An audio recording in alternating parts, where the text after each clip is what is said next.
من يهد الله فلا مضل له ومن يضلله فلا هادي له ونشهد أن لا إله إلا الله وأن محمدا عبده ورسوله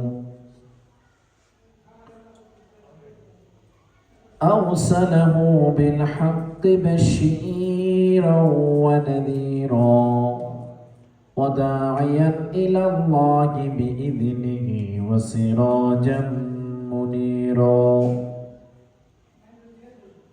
وقد قال الله تعالى في كلامه المجيد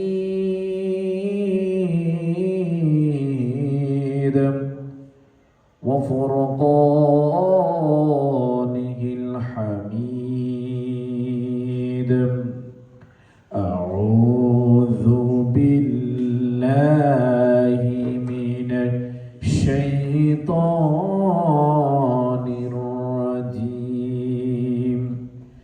بسم الله الرحمن الرحيم وما آتاكم الرسول فخذوه وما نهاكم عنه فانتهوا صدق الله العظيم وقال رسول الله صلى الله عليه وسلم كتاب الله تعالى فيه نبأ ما كان قبلكم وخير بعدكم وحكم ما بينكم وهو الفصل ليس بالحرب إن الله وملائكته يصلون على النبي يا أيها الذين آمنوا صلوا عليهم وسلموا تسليما بلغ العلا بكماله كشف الدجى حسنت جميع خصالهم صلوا عليهم به سبحان الله الحمد لله لا إله سبحان الله الحمد لله لا الله سبحان الله الحمد لله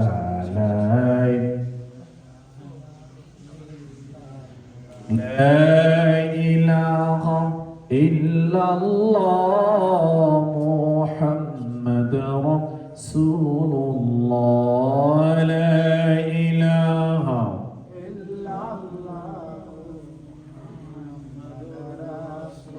سبحان الله الحمد لله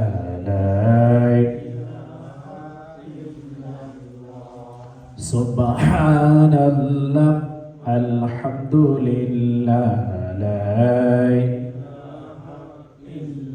لا إله إلا الله محمد رسول الله صلى الله عليه وسلم الحمد لله মহান আল্লাহ পাক রব্বুল আলামিনের দরবারে অসংখ্য অগণিত শুকরিয়া জ্ঞাপন করছি যে রব্বুল আলামিন আজকে এই জুমার দিনে গুরুত্বপূর্ণ সময়ে পবিত্র জিলকাদ মাসে আমাদেরকে পৃথিবীর শ্রেষ্ঠতম জায়গা মহান আল্লাহ সুবহানাহু ওয়া তাআলা দরবারে আসার বসার যেই সুযোগটুকু দান করেছেন এজন্য আমরা সকলে সেজদায় অবনত শুকরিয়া জ্ঞাপন করছি আলহামদুলিল্লাহ।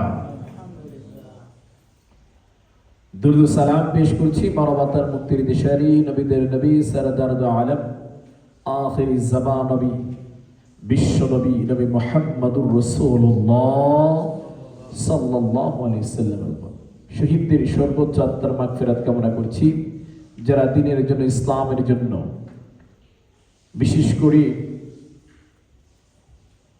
হযরত আদম আলাইহিস সালাম থেকে শুরু করে আজকে এই পর্যন্ত যত মুসলমান কোরআনের জন্য, ইসলামের জন্য তরবারির সামনে, বুলেটের সামনে ঈমানকে শক্ত রেখে, মজবুত রেখে বুক পেতে দিয়ে শহীদ হয়েছে, মহান আল্লাহ সুবহানাহু ওয়া তাআলা যেন ওই সমস্ত ব্যক্তিদেরকে জান্নাতের সুস্থান মাকাম জান্নাতুল ফেরদাউস নসিব করে দেয়, সকলে আমিন। প্রথম বলা যায়, বিশ্বের যে বর্তমান পরিস্থিতি, সারা বিশ্বের মধ্যে মুসলমানরা নির্যাতিত, নিপীড়িত। ফিলিস্তিন, এই গাজা মুসলমান থেকে শুরু করে ভারতবর্ষে, চীনে, মায়ানমার, সব জায়গায় মুসলমান আজকে নির্যাতিত হচ্ছে। ভারতের মধ্যে প্রায় 260 খানা মসজিদ এবং মাদ্রাসা ভেঙ্গে চুরমার করে দিয়েছে। এই ইঙ্গিত দিচ্ছে গাজওয়াল হিন্দের মুসলমানরা প্রস্তুতি নিতে হবে। মুসলমানরা প্রস্তুতি নিয়ে আগেলে ইসলামের বিজয় সুনিশ্চিত করে দেওয়া যে ওয়াদা, যে প্রতিজ্ঞাবদ্ধ আল্লাহ হয়েছে, সেই বিজয়টা আমাদেরকে দান করবেন, জোরে বলেন না সুবহানাল্লাহ। সম্মানিত মুসলিম কিরাম, আজকে এই জুমার দিনে সমাজ বিনির্মাণে কোরআনের ভূমিকা, ইসলামের ভূমিকা নিয়ে আলোকপাত করব। আল্লাহ রাব্বুল আলামিন আমাদেরকে শোনা আর আমল করা তৌফিকটুকু দান করুন, সকলে আমিন।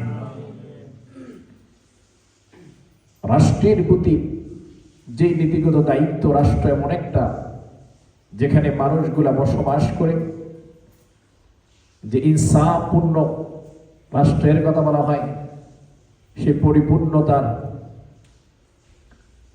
যে কাজ শিখিয়ে দিয়েছেন যুগে যুগে নবী রাসূলরা, হযরত আদম আলাইহিস সালাম থেকে শুরু করে আখিরি জামান নবী নবী মুহাম্মদুর রাসূলুল্লাহ সাল্লাল্লাহু আলাইহি সাল্লাম, যে ইনসাফ ভিত্তিক সমাজ ব্যবস্থা, কোরআন ভিত্তিক রাষ্ট্র ব্যবস্থা যে পরিকল্পনা দিয়েছেন, এমন মহাগ্রন্থ আল কোরআন স্পষ্ট করে বর্ণনা দিয়েছেন।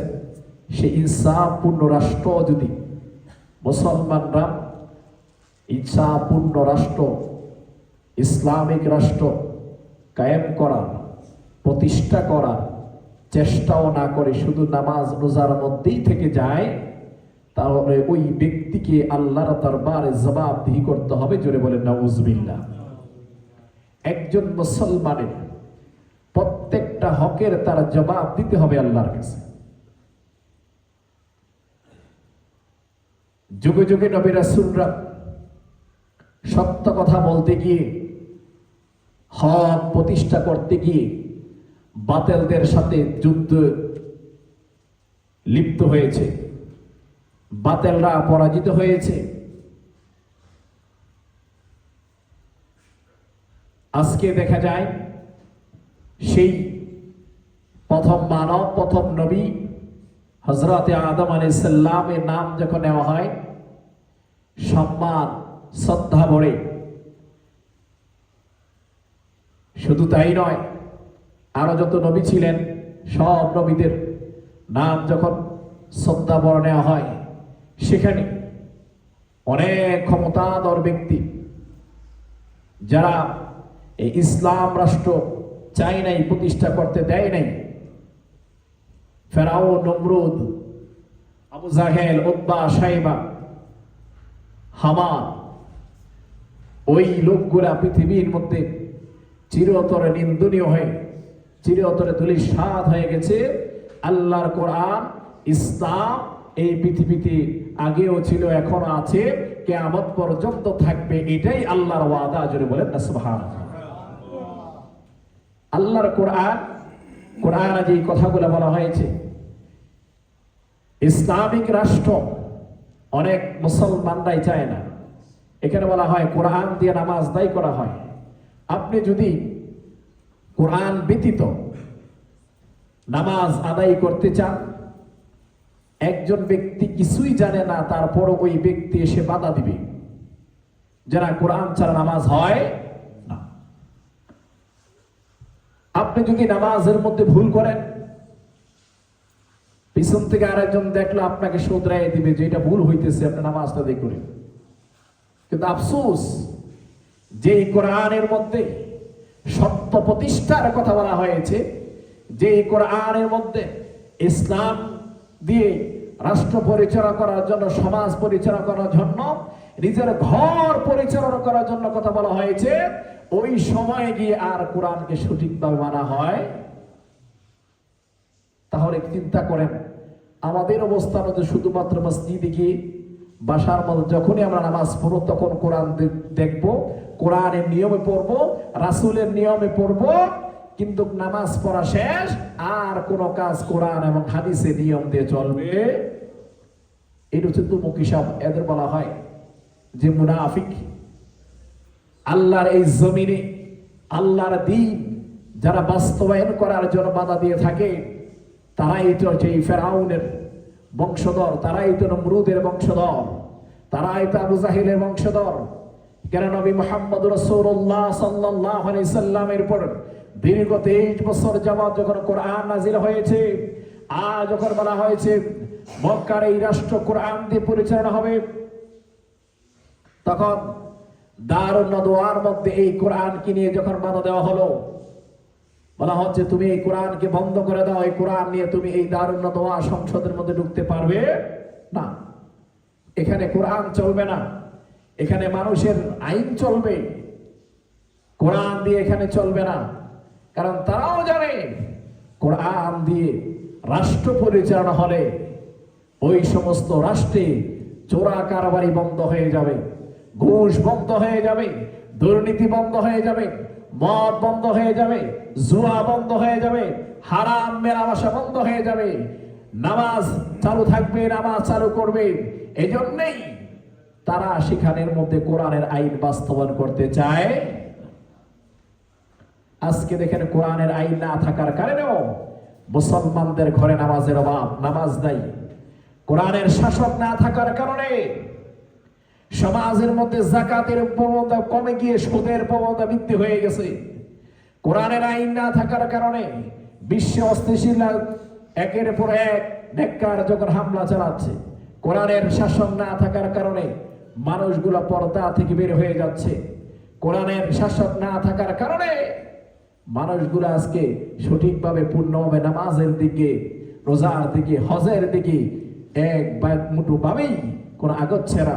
এই জন্যই সমাজের ইসলাম দিয়ে কোরআন প্রতিষ্ঠা করার জন্য আল্লাহ রাসূল সাল্লাল্লাহু আলাইহি সাল্লাম তার পুরো জিন্দেগিটাই এই সময়ের মধ্যে কাটিয়ে দিয়েছেন। জোরে বলেন না সুবহানাল্লাহ। কোরআন আপনাকে বলা হচ্ছে কোরআন, এই কোরআনের কথা বলা হয়, এই কোরআন আপনি সর্ব অবস্থায় যখন মানাতে বলা হয়, সর্ব অবস্থায় এই কোরআনকে মানতে হবে। আল্লাহ রাব্বুল আলামিন বলেন, ওয়ামা আতাকুমুর রাসূলু ফাখুযুহু ওয়ামা নাহাকুম আনহু ফান্তাহু। তোমরা তা গ্রহণ করো যেটা আমি আমার রাসূলের জন্য গ্রহণের নির্দেশ দিয়েছি, এবং তোমরা তা পরিবর্তন করো, তোমরা তা ছেড়ে দাও যেটা আমি আমার রাসূলকে নিষেধ করে দিয়েছি। তোমরা এমন ভাবে চলবা যেটা আল্লাহ তার রাসূল আদেশ দিয়েছেন, এটাকে নিষেধ করে দিবা যেটা আল্লাহ এবং তার রাসূল নিষেধ করে দিয়েছেন। কোরআনের জন্য বলা হয়, আজকে মুসলমান আল্লাহ রাব্বুল আলামিন বলেন, দিনের শুরুতে ফজরের নামাজ আদায় করো। এই বাণীটা কার? জোরে বলেন কার? আল্লাহ সুবহানাহু ওয়া তাআলা। কোরআনের বাণীর জন্য বলা হয়, কোরআনের মধ্যে বলা হয়েছে দিনের শুরুতে আগে ফজর সালাত আদায় করো। কারণ আল্লাহ রাব্বুল আলামিন বলেন, ওই ফজরের মধ্যে আমি এমন কিছু নিয়ামত দিয়েছি যে নিয়ামতরা বেনামাজিরা পাবে না, যে নিয়ামতরা মুনাফিকরা পাবে না, যে নিয়ামতরা হারামখোরেরা পাবে না, যেই নিয়ামতটা কাফের মুশরিকে পাবে না, ঈমানদার যারা যারা সালাত আদায় করে, পরিপূর্ণ সালাত আদায় করে, আমি আল্লাহ তাদের মধ্যে এই নিয়ামতগুলা পরিপূর্ণ করে দেই। জোরে বলেন সুবহানাল্লাহ। এই হচ্ছে কোরআনের, এখানে আল্লাহ বলে দিয়েছেন দিনের শুরুতে তোমরা কি করো? ফজরের সালাত আদায় করো, আল্লাহর নির্দেশ। কিন্তু আমরা যদি মুসলমান কিন্তু ফজরের সালাত আদায় করলাম না, ফজরের নামাজ তো আমি পড়লাম না, আল্লাহ বলে দিয়েছেন ফজর নামাজ আদায় করো, প্রতিমধ্যে শয়তান বলে দিয়েছেন ফজর নামাজ ছেড়ে দাও, সময় অনেক আছে নামাজ পড়ার, এই তো মাত্র সময়, এই মাত্র অল্প কিছু সময়ের ভিতরেই মাত্র তো জিন্দিগিটা শুরু, এই অল্প জিন্দিগির মধ্যে এখন এই নামাজ নিয়ে এত হতাশ হওয়ার, এত বেহুশ হওয়ার কিছু নাই, সময় পাবে অনেক, তখন গিয়ে তুমি তোমার নামাজ, তোমার রোজা, তোমার সব কিছু আদায় করতে পারে। এখন এত হতাশ হওয়ার দরকার নাই, এখন শুধু দুনিয়া দুনিয়া করে। জোরে বলেন নাউজুবিল্লাহ। আল্লাহ বলেছেন নামাজ আগে, শয়তান বলেছে নামাজ পড়ে। এখন আমি যদি নামাজটা ছেড়ে দিই, কথাটা মানলাম কার? আল্লাহ না শয়তানের? চিন্তা করে দেখেন, আল্লাহ যেটাকে আদেশ করে দিয়েছে, আমি যদি এটা না মানি, তাহলে আমি তো আর সে আল্লাহর বান্দা কি হতে পারলাম? হতে পারলাম না। আল্লাহ রাব্বুল আলামিন মুসলমানদেরকে বলে দিয়েছেন, ও মুসলমানরা, হারামের সাথে স্পর্শ করিও না, মানুষকে মিথ্যা অপবাদ দিও না, গীবত করো না, শিকায়েত করো না। ও মুসলমান, ঈমানকে বৃদ্ধি করে নাও, সে ঈমানের বৃদ্ধির মধ্যে নামাজ আদায় করো, হক পথে চলো, হক ভাবে সমাজ প্রতিষ্ঠা করো, ঘরের সংসারকে হক ভাবে প্রতিষ্ঠা করো। আমি নামাজ আদায় করলাম, আমার সন্তান নামাজ আদায় করে না, আমার স্ত্রী নামাজ আদায় করে না, আমার সন্তান পর্দা করে না, আমার স্ত্রী পর্দা করে না, তাহলে কি ওই ঘরের মধ্যে ইসলাম প্রতিষ্ঠা হইল? ঘরের মধ্যে ইসলাম প্রতিষ্ঠা হইল না। আল্লাহ বলেছেন শুধু নিজের মধ্যে ইসলাম প্রতিষ্ঠা করলে হবে না, তুমি তোমার সমাজের মধ্যে, ঘরের মধ্যে, সন্তানদের মধ্যে, স্ত্রীদের মধ্যে, পরিপূর্ণ ব্যক্তিদের মধ্যে ইসলাম প্রতিষ্ঠা কর। এটাই আল্লাহর হুকুম। জোরে বলেন না সুবহানাল্লাহ। আল্লাহর হুকুম। তুমি দাঁড়াত পরে নামাজ আদায় করবে, সন্তানরা নামাজ পড়বে না, এটা আল্লাহর হুকুম না। আল্লাহর হুকুম যেটা সেটাকে মানতে হবে। আল্লাহর হুকুম যেটা সেটা মানতেই হবে। নিজে ফরজগার করলাম, তাহাজ্জুদের পরে তাহাজ্জুদ পড়তে গেলাম, কিন্তু সন্তান পর্দার খেলাফের বাইরে। আমি তাহাজ্জুদ পড়তে পড়তে ক্লান্ত হয়ে যাওয়ার পরেও আল্লাহ এই দরজা তাহাজ্জুদ কবুল করে না, যে তাহাজ্জুদ দিয়ে মানুষকে কষ্ট দেওয়া হয়। তাহাজ্জুদ পড়েছে, স্বামীর কোনো খবর নাই, স্ত্রীরা তাহাজ্জুদ পড়ে, স্বামীর আনুগত্য থাকে না, স্বামীর থেকে বের হয়ে যায়। এটার নাম ইসলাম নয়, এটা আল্লাহ বলেন নাই। আল্লাহ বলেছেন আনুগত্য করতে হবে, স্ত্রীর জন্য স্বামীর আনুগত্য আগে করে। জোরে বলেন না সুবহানাল্লাহ। ইসলাম প্রতিষ্ঠা বিশ্বের মুনাফিকরা যারা বলে, বিশ্বের বড় বড় ধারণা বলে, তারা তো ব্যতিক্রম নয়। অনেক মুসলমানই আছে দেখুন, সমাজের মধ্যে কোরআন প্রতিষ্ঠা চায় না, ইসলাম প্রতিষ্ঠা চায় না। কেননা সমাজের মধ্যে কোরআন প্রতিষ্ঠা হয়ে গেলে ওই ব্যক্তি মানুষকে ঠকাতে পারবে না, মানুষের উপর জুলুম করতে পারবে না। কেননা মানুষের চুরি করতে পারে, চোরকে বলা হয় হাত কেটে দেওয়া হবে। যদি ইসলাম প্রতিষ্ঠা হতো তাহলে ওই জায়গায় চুরি করলে চোরের হাত কেটে দেওয়া হতো। ইসলাম প্রতিষ্ঠা না থাকার কারণে বড় বড় জায়গায় দুর্নীতি, চুরি কারবারি করে, মিথ্যা দিয়ে, এমনকি জোরপূর্বক ভাবে যেভাবে অন্যায় একের পর এক করে যাচ্ছে, ইসলাম ভিত্তি হওয়ার কারণে আজকে মুসলমানরা সেই অন্যায়ের সাথে জড়িত হয়ে গেছে। জোরে বলেন নাউজুবিল্লাহ।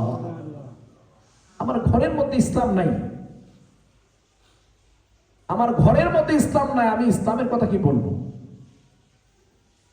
আমার সমাজের মধ্যে ইসলাম নাই, আমি বলা হচ্ছে এমন ভাবে চলতে হবে। আপনি যার সাথে দুনিয়ার মধ্যে যেটার মধ্যে মিল মহাব্বত রাখবেন, যার সাথে মিল মহাব্বত রাখবেন বেশি, তার সাথেই আপনার হাসর কিয়ামত হবে। জোরে বলেন না সুবহানাল্লাহ। আপনার সম্পর্ক যখন মুসলমান ইমানদারের চেয়ে বেশি হিন্দুর সাথে হয়ে যায়, আপনি মুসলমান দাবি করেন, আপনার সম্পর্কটা মুসলমানের চেয়ে কাফেরদের সাথে বেশি হয়ে যায়, আপনার সম্পর্কটা মুসলমানদের চেয়ে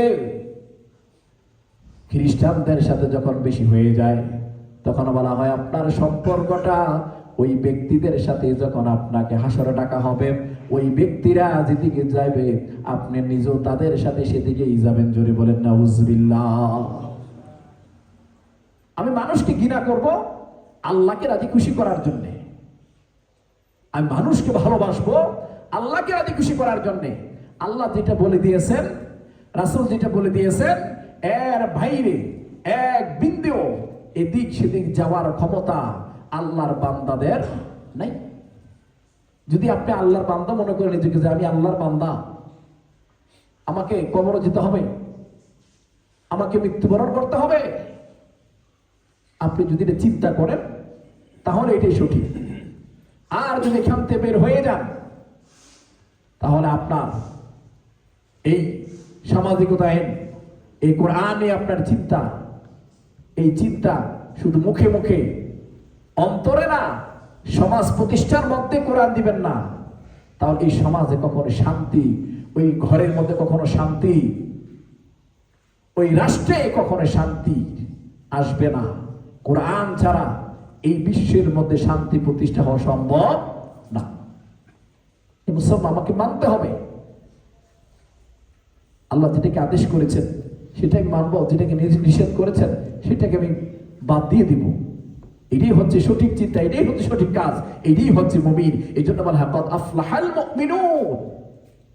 মুমিনদের ব্যাপারে আল্লাহ রাব্বুল আলামিন স্পষ্ট করে দিয়েছেন, মুমিনরা কখনই বেফাস যায় না, মুমিনরা কখন খারিজ হয় না, মুমিনরা কখনোই সঠিক জায়গা থেকে বের হয় না। এই জন্য আমাকে চলতে হবে, আমাকে মহাব্বত করতে হবে মসজিদের সাথে, আমার মহাব্বতটা থাকতে হবে কোরআনের সাথে, আমার মহাব্বতটা থাকতে হবে হাদিসের সাথে, আমার মহাব্বতটা থাকতে হবে পরিপূর্ণ ঈমানদারের সাথে। আল্লাহ রাব্বুল আলামিন আমাদের সকলকে ঈমানকে মজবুত করে ঈমানের পথে চলে এই দুনিয়ার সফর শেষ করার তৌফিকটুকু দান করুক। সকলে বলেন আমিন। الصدقة تجليب رياحة البلال الريب العظيم يحمينا من تخلف المصاعف بسبب صدقة إذا تبرعت تزداد ثمر ولا تنقص، ولذلك فإن مدية القصادة سفيد الكثير من الناس بما في ذلك الفقراء وفقراء الحي. قال رب العظيم إن تبدوا الصدقات فكم هو أفضل، فإذا تبرعت سرا للفقراء فهو أفضل ويغفر لكم ذنوبكم. ما هي صدقة؟ إن إعطاء صدقة في مصطلح الإسلامية الربا يعني يسمى صدقة. كلمة صدقات يأتي من كلام صدقة. أدق في مصطلحات تسمية صدقة انفقار ماء المهيب بهذا وحده وصل على رضوان الله تعالى. القرآن لئن انفقار مال الذي حصل عليه بشق الأنفس إن تقبيله تسمية صدقاء انفقار مال يهدود وحيده ونفسه على رضوان الله تعالى. لئن انفقار مال الذي حصل عليه بشق الأنفس هو حبه لإنسان واسترع عيار رئيس. بارك الله لنا ولكم في القرآن العظيم. زرع السنة بني